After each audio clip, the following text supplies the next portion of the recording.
उत्तर प्रदेश में यूं तो योगी राज है, लेकिन संत महात्माओं के साथ लगातार कई तरह की घटनाएं हो रही। उत्तर प्रदेश की राजधानी में पिछले 55 दिनों से एक संत गोंडा के मंदिर से आए हैं, जो अपने जमीन को बचाने के लिए भूमाफियाओं से लड़ रहे हैं। 55 दिनों में अभी तक इनकी मांगों पर कोई भी ठोस आश्वासन नहीं मिला। कई तरह की वार्ताएं रही, लेकिन वार्ताएं विफल रही। प्रदेश के मुख्यमंत्री का कहना था कि उत्तर प्रदेश से माफियाओं ने यूपी छोड़ दिया है, लेकिन शायद बीजेपी की शरण में जाकर उन माफियाओं ने शरण ले ली। ऐसा एक मामला गोंडा का है, जहां पर सांसद ब्रजभूषण शरण सिंह का भी नाम आया था, उनके संरक्षण का भी नाम आया था। लेकिन जानते हैं कि क्या कहना चाहेंगे, किस तरह का वह पूरा मामला है, और अभी तक आखिर उन्हें योगी सरकार में जो संत हैं उनके ही राज में आखिर संत को ही न्याय क्यों नहीं मिला। बताइए पूरा मामला क्या है, शुरू से बताइएगा थोड़ा संक्षेप में।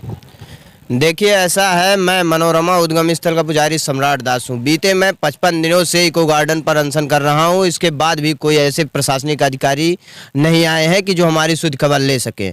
देखिए, ऐसा है, हमारे साथ बीते 1 वर्ष पूर्व एक घटना घटी थी जिसमें हमें गोली मारी गई थी, और गोंडा के प्रशासनिक अधिकारी और नेता कहते थे कि मैं किसी को फंसाने के लिए अपने सीने पर गोली खाया हूँ।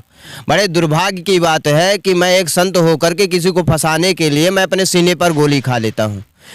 और वहाँ के जो प्रशासनिक अधिकारी हैं हमको ही धमकी देते हैं कि अगर आप ज़्यादा बोलेंगे, ज़्यादा मीडियाबाजी करेंगे तो हम आपको जिला बदल भी कर देंगे, एनएसए के तहत कार्रवाई करवाएंगे। देखिए, हमारे साथ एक और घटना घटी जिसका वीडियो भी साक्ष्य है। बीते 4 अक्टूबर को एक घटना घटी जिसका वीडियो साक्ष्य है, उसके बाद भी हमको न्याय नहीं दिया जा रहा है। जी बिल्कुल, मेरे पास मौजूद है और बहुत से चैनलों में चला भी है, ये बात नहीं है। देखिए, ऐसा है, बड़े दुर्भाग्य की बात है कि योगी जी एक संत हैं और एक संत यहाँ भूखा प्यासा 55 दिनों से बैठा हुआ है, लेकिन उसके बाद भी कोई सुनवाई नहीं हो पा रही है। बड़े दुर्भाग्य की बात है कि योगी जी कहते हैं कि संत भगवंत अंतर के संत और भगवान में कोई अंतर नहीं होता है, लेकिन आज तक ऐसा कोई भी संत हमारे पास उपस्थित नहीं हुआ। सब कहते हैं कि ब्रजभूषण जी बहुत बड़े बाहुबली हैं, अगर उनके मैं खिलाफ जाऊंगा तो मुझे मार दिया जाएगा। अच्छा, ये बताइए कि पूरे इस मामले में ब्रजभूषण शरण सिंह की भूमिका क्या है, और कौन है वो भूमाफिया जो मंदिर की जमीन पर कब्जा करना चाहता है। देखिए, ऐसा है, हमारे साथ जो 4 अक्टूबर को घटना घटी जिसका वीडियो साक्ष्य मैंने आपको बताया, तो वहाँ के एक ग्राम प्रधान है अमर सिंह, जिनकी वाइफ ग्राम प्रधान है, वो कम से कम उनके ऊपर 36 मुकदमे हैं।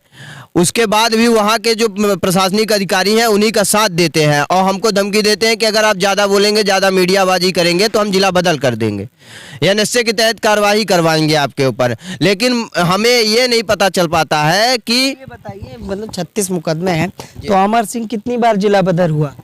कम से कम 3 से 4 बार 6 बार जिला बदल। जी बिल्कुल, बहुत बार जिला बदल हुआ। उसके ऊपर गुंडे एक्ट की कार्रवाई हुई, सफेद पोस्ट गुंडा भी घोषित किया गया। मोस्ट वांटेड है एटिया थोक थाने का, मोस्ट वांटेड वो गुंडा है। ऐसा नहीं है उससे मतलब कि वो ब्रजभूषण के सर पर बोलता है कि मुझे ब्रजभूषण का साथ है हमारे साथ। बीजेपी का नेता होता है? नहीं, बिल्कुल नेता कहाँ है, वो तो चमचागिरी करता है ब्रजभूषण जी का। हाँ, ब्रजभूषण जी का चमचागिरी करता है।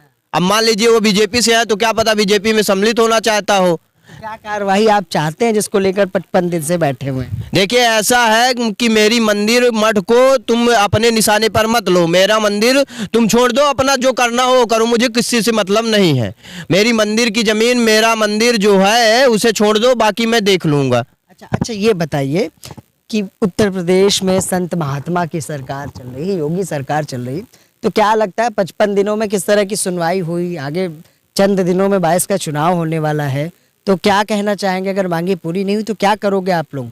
देखिए, ऐसा है कि अगर हमारी मांगे नहीं पूरी होती हैं तो मैं ये एक तो या तो प्राण त्याग दूंगा या तो मैं अभी जा करके दिल्ली में बैठूंगा, क्योंकि अगर यहाँ विधानसभा चुनाव होने वाला है तो अभी दिल्ली में नहीं होगा। ठीक है, मैं दिल्ली में जा करके बैठूंगा, लेकिन मैं इनसे लड़ूंगा, मैं इनसे हारूंगा नहीं, क्योंकि संत हारने के लिए नहीं बनते हैं, ना किसी के डर बस बनते हैं, वो अपने स्वेच्छा अनुसार बनते हैं। बताइए, गोंडा के डीएम या एसएसपी क्या कह रहे हैं इस मामले पर? अरे वो कहाँ, वो हमसे बात ही नहीं करना चाहते, वो हमारा ब्लैक लिस्ट में नंबर तक डाल चुके हैं।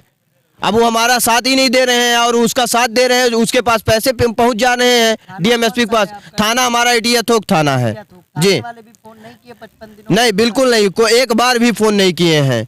मतलब की कार्रवाई हम करेंगे, आ जाइए, ऐसा कुछ? नहीं, बिल्कुल नहीं। मैंने सब में सीएम आवास पर भी गया और सबके पास गया। दिनेश शर्मा जी ने भी इस मामले को लेकर बोला, उसके बाद भी वहाँ का डीएम, एसपी और थाना कोई कुछ नहीं कर रहा है, सब चुप बैठे हुए हैं, कोई कार्रवाई नहीं कर रहे हैं। तो योगी सरकार में जहाँ संत महात्माओं की बात की जाती है, वहीं एक महात्मा संत गोंडा के मनोरमा उद्गम स्थल जो मंदिर है उस पर भूमाफिया जिसका इन्होंने नाम लिया, उनकी नज़र है, जो कब्जा करने की नीयत से कई बार हमला भी करा चुके।